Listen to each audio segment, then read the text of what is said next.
Hai guys, saya membuat video ini untuk menyelesaikan tugas bahasa Indonesia saya yang berjudul Hakikat Paragraf. Sebelumnya, perkenalkan, nama saya Lebisonto Putranda Nurnaga dengan NIM 203020402037, program studi agribisnis Fakultas Pertanian Universitas Palangkaraya. Teman-teman tahu gak sih apa itu paragraf? Nah, paragraf ini pada dasarnya merupakan sebuah perangkat kalimat yang saling berhubungan yang secara bersama dipakai untuk menyatakan atau mengembangkan sebuah gagasan. Nah, paragraf ini merupakan inti penuangan buah pikiran dalam sebuah karangan dan didukung oleh himpunan kalimat yang saling berhubungan untuk membentuk sebuah gagasan. Lanjut ke gagasan utama dan kalimat topik. Dalam sebuah paragraf, inti permasalahan terdapat pada topik utama atau pikiran utama. Nah, kalimat topik ini berfungsi sebagai pemberi arah terhadap semua permasalahan yang dituliskan di dalam paragraf tersebut. Kalimat topik dapat diletakkan di awal, di akhir, di awal dan di akhir, kemudian di tengah, atau dapat pula menyebar di seluruh bagian paragraf. Nah, secara umum paragraf memiliki ciri-ciri sebagai berikut. Yang pertama, mengandung satu gagasan utama yang dijelaskan dengan beberapa pikiran penjelas. Yang kedua, pikiran penjelas yang betul-betul mendukung gagasan utama.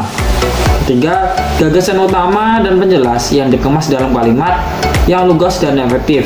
Serta yang keempat, kalimat yang satu berkaitan serasi dengan kalimat yang lain dalam sebuah paragraf.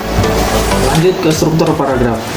Dalam paragraf, tingkat keeratan hubungan antara pengembang dan kalimat topik itu berbeda-beda. Ada kalimat-kalimat pengembang yang langsung menjelaskan kalimat topiknya, dan ada pula yang secara tidak langsung mengembangkan kalimat-kalimat topiknya.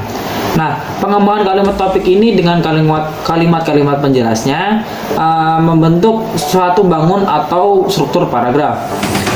Nah, kalimat yang langsung menjelaskan kalimat topiknya itu disebut dengan kalimat pengembang langsung atau disebut juga dengan pengembang mayor.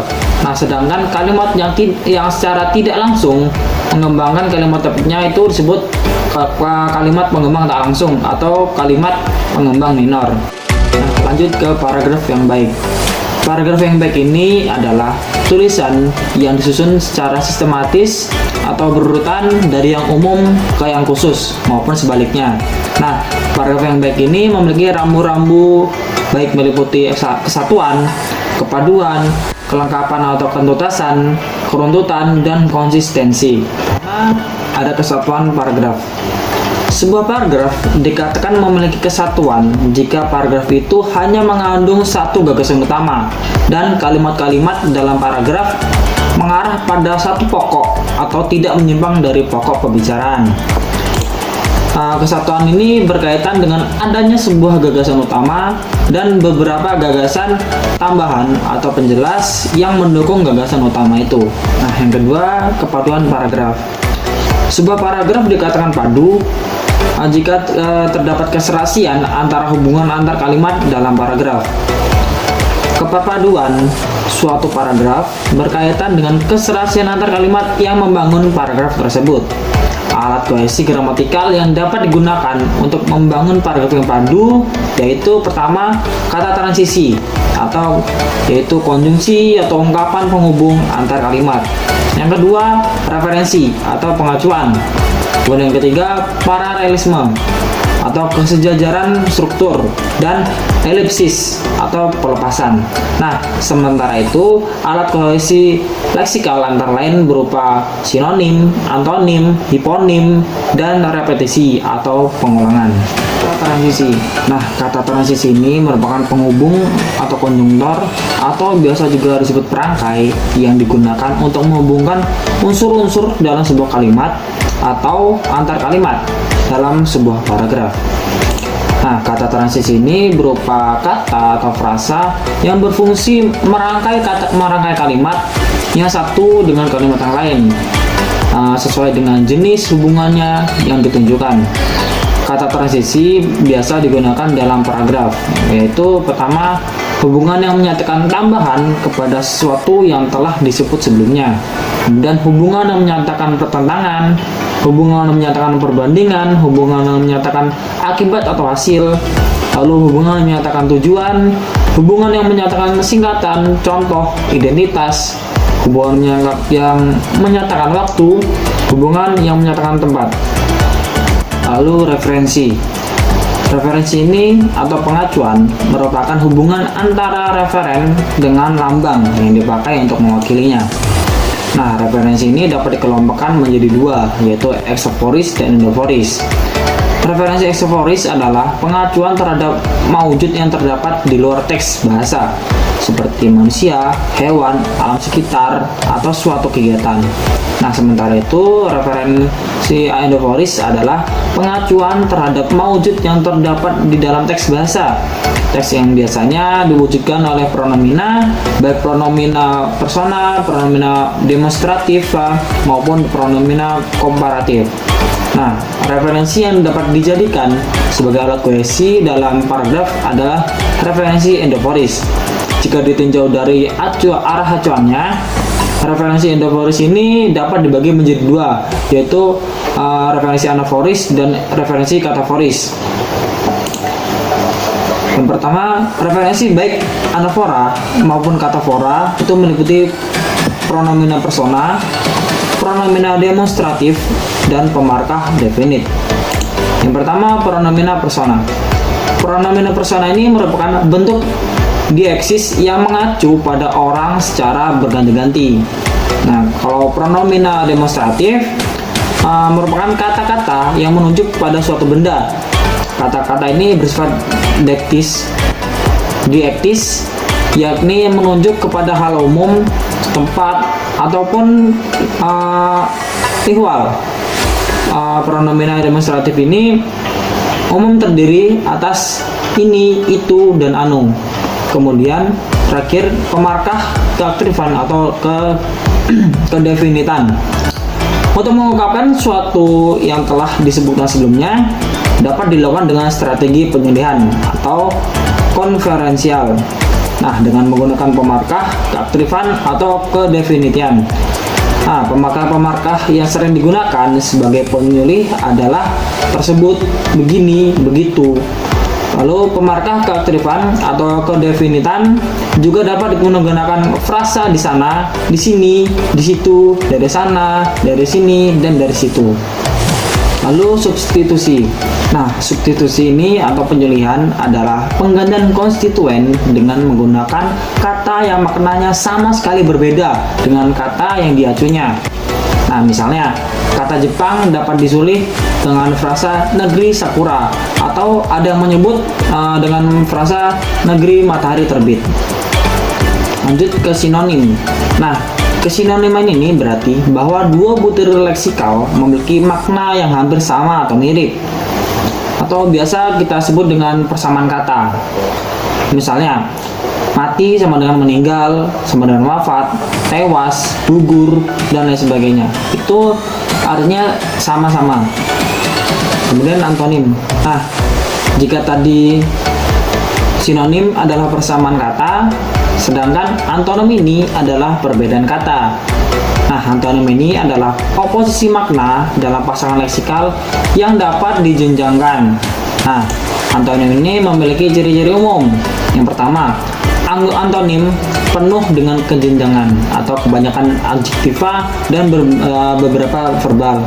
Kemudian yang kedua, anggota tingkat pasangan menunjukkan beberapa ciri peubah seperti kepanjangan, kecepatan, ketelitian, dan sebagainya.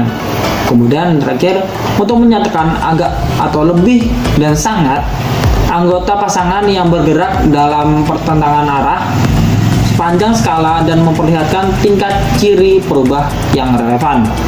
Nah, antonim ini dapat dibagi menjadi 5. Yang pertama, oposisi mutlak, yaitu merupakan pertentangan makna secara mutlak seperti hidup dan mati. Kemudian oposisi kutub.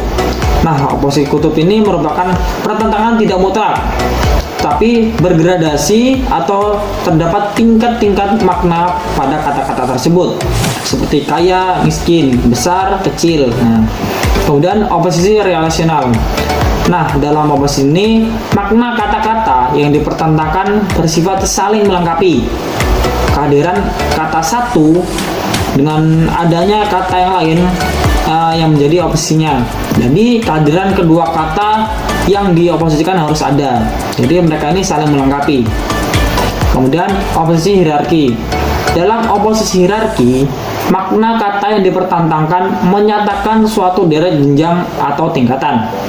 Kata-kata yang beroposisi ini merupakan kata-kata yang berupa nama satuan, ukuran, satuan hitungan dan penanggalan, dan jenjang kepangkatan. Dan yang terakhir, oposisi majemuk. Nah, dalam oposisi majemuk ini, suatu kata yang dipertentangkan mempunyai oposisi lebih dari satu kata. Satu kata tidak selalu harus beroposisi dengan kata yang lain. Lalu hiponim. Nah, hiponim ini adalah hubungan yang terjadi antara kelas yang umum dan subkelasnya. Nah, bagian yang mengacu pada kelas yang umum disebut superordinat, sedangkan bagian yang mengacu pada subkelasnya disebut hiponim. Nah, hiponim ini dapat dikatakan sebagai hubungan makna leksikal yang bersifat hierarkis antara suatu konstituen dan konstituen yang lain.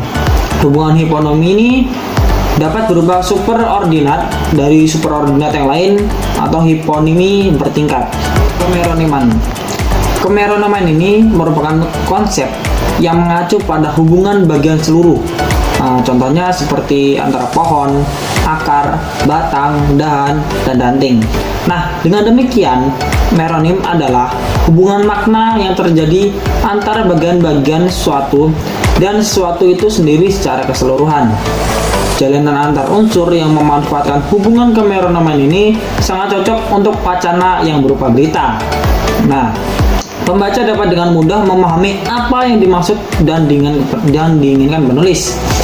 Wacana yang disusun pun tampak kohesif dari segi hubungan antar unsurnya dan koheren dari segi jalinan kepaduan makna keseluruhannya. Selanjutnya, repetisi. Repetisi atau pengulangan adalah penyebutan kembali suatu unit leksikal yang sama yang telah disebut sebelumnya. Nah, perulangan dapat berupa perulangan kata, perulangan frasa, atau klausa. Nah, di samping itu terdapat juga perulangan sebagian dan perulangan seluruhnya. Dalam perulangan itu, kemungkinan yang diulang adalah nomina atau verba atau kategori kata lainnya. Lalu kelengkapan dan ketuntasan. Nah, aspek kelengkapan ini terpenuhi jika semua informasi yang diperlukan untuk mendukung atau menjelaskan gagasan utama sudah terpenuhi atau tercukupi. Nah, ketuntasan ini dapat dilakukan dengan klasifikasi, yaitu pengelompokan objek secara lengkap dan menyeluruh. Kemudian keruntutan. Sebuah paragraf dikatakan runtut apabila informasi yang tercakup di dalamnya disajikan secara urut dan tidak lompat-lompat, sehingga dapat membuat pembaca dengan mudah mengikuti jalan pikiran si penulis. Nah, ada beberapa model urutan informasi seperti urutan tempat, urutan waktu, urutan umum khusus atau sebaliknya, lalu urutan tingkat, kemudian urutan apresiatif, kemudian urutan sebab akibat, dan urutan tanya jawab. Kemudian yang terakhir, konsistensi. Nah, konsistensi atau sudut pandang adalah cara penulis menempatkan dirinya dalam karangannya. Nah, beberapa sudut pandang yang dapat digunakan untuk penulis dalam karangannya. Yang pertama ada sudut pandang orang pertama. Biasanya menggunakan kata ganti aku atau saya. Dengan sudut pandang ini, penulis seakan-akan terlibat dalam cerita dan seolah-olah bertindak sebagai tokoh cerita. Kemudian, sudut pandang orang ketiga. Biasanya menggunakan kata ganti orang ketiga seperti dia atau nama orang yang menjadi tokoh dalam cerita tersebut. Kemudian, sudut pandang pengamat. Nah, ini menempatkan penulis sebagai pengamat serba tahu yang bertindak seolah-olah mengetahui segala tingkah laku dan peristiwa yang dialami tokoh. Kemudian yang terakhir, sudut pandang campuran. Ini merupakan kombinasi antara sudut pandang orang pertama dan pengamat. Nah, dari beberapa macam sudut pandang itu, yang penting untuk diperhatikan adalah konsistensinya. Nah, penulis harus menetapkan sudut pandangnya terhadap calon pembaca tulisannya. Dengan menonton sudut pandang berdasarkan pembacanya, penulis dapat memilih gaya penulisan yang tepat. Yes, mungkin cukup sekian video kali ini. Jika ada suatu hal yang kalian belum ngerti atau kurang pahami, bisa bertanya di kolom komentar. Oke? See you in the next video and bye-bye.